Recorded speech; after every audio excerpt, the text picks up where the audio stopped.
Hello, welcome back to my haunted library. It's Regina. Today I have a tag video for the booktube mid-year freak out tag. Now I think this tag's been around for a couple years. I've seen a lot of people doing it.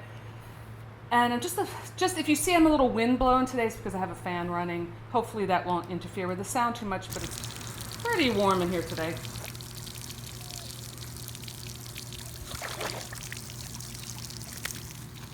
So I was tagged in this video for this tag by Edward Lorne. So thank you, E.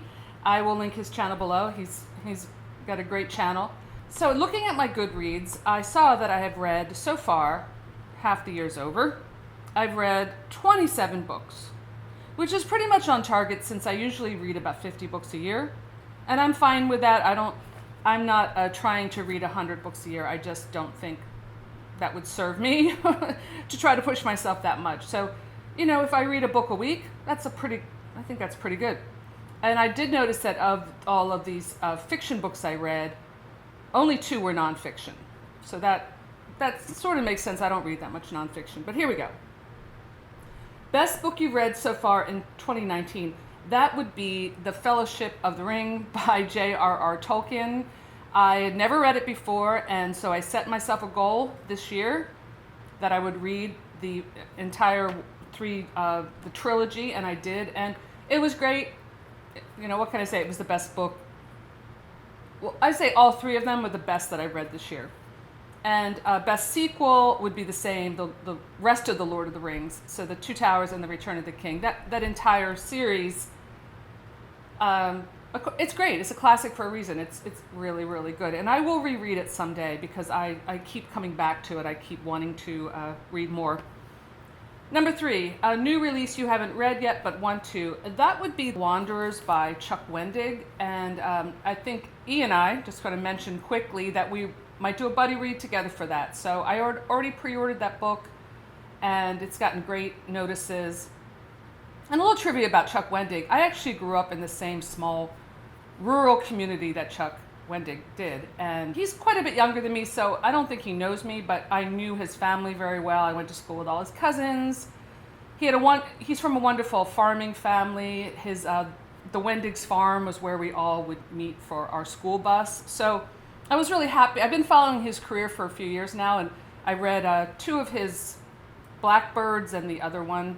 It was part of that same series, and he's a really good writer. I follow his blog. So I feel a sense of pride, hometown boy makes good. So I definitely want to read that. And most anticipated release would be the same. Number 5, biggest disappointment. That would be Children of Blood and Bone by Tomi Adeyemi. It's not that book was really bad. I didn't particularly love it, but I think it was just so overhyped that when it didn't turn out to be amazing, it was a disappointment. So I felt like it was overhyped.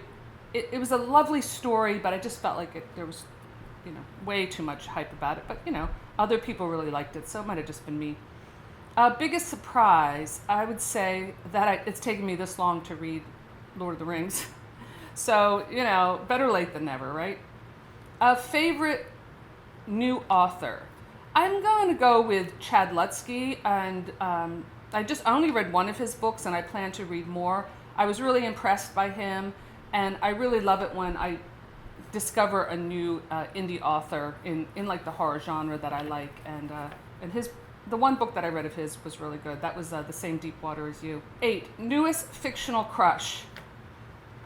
Okay, this is unpopular, but I'm going to say Rand from the Wheel of Time series. Just putting it out there. I do have a bit of a crush on Rand. And that's a funny question, actually. 9, newest favorite character. Well, one of the characters that I really liked came also out of an indie book that I read called Osgood is Gone, and that would be Prudence Osgood, who's this really messed up character. She's got all kinds of problems, but I found myself really kind of loving her. And it's fun to read a really flawed character. It's refreshing. Number 10, books that made you cry. Well, I don't cry that much when I'm reading a book, but I did tear up during Pet Sematary when Gage died. And I think that book really deals with a lot of grief. So I was emotionally affected by it, and I'm sure it happened a couple other times. during all those 27 books I read, but I really don't remember. Number 11, books that made you happy. Well, this is a little sick, but Disco Death Trap by Cameron Rubik. I was laughing and smiling ear to ear during some of those kill scenes. So, just saying.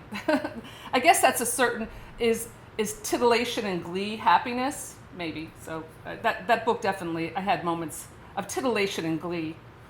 And the most beautiful book that you bought, I think I bought it this year on eBay. This book, Yellow Fog by Les Daniels, is really, really beautiful. I love when I find a beautiful book on eBay that is not expensive. I got this one and the other one, it was like less than $20. This is a limited edition, 800 copies, and it was signed by both the author and the illustrator. And the illustrations are really cool. This is a really good book. It's a vampire book, and I will be doing a review on that, but I don't know if you can see. I don't know, my light's kind of screwing up, but the illustrations are really great. They're all like pen and ink, kind of like real crosshatch. This is a beautiful book. And the last one is what books would you like to complete by the end of the year? I'm really not doing that to myself anymore, but I would like to complete the Game of Thrones series. I'm on the Feast of Crows, which is the second to the last book. So I would like to finish Dance with Dragons, and then at least one, maybe two more of the Wheel of Time books. I read the first two. I kind of dropped the ball a little bit because it was just a lot. It was a huge commitment, but I really enjoyed the series. So I'd like to continue that.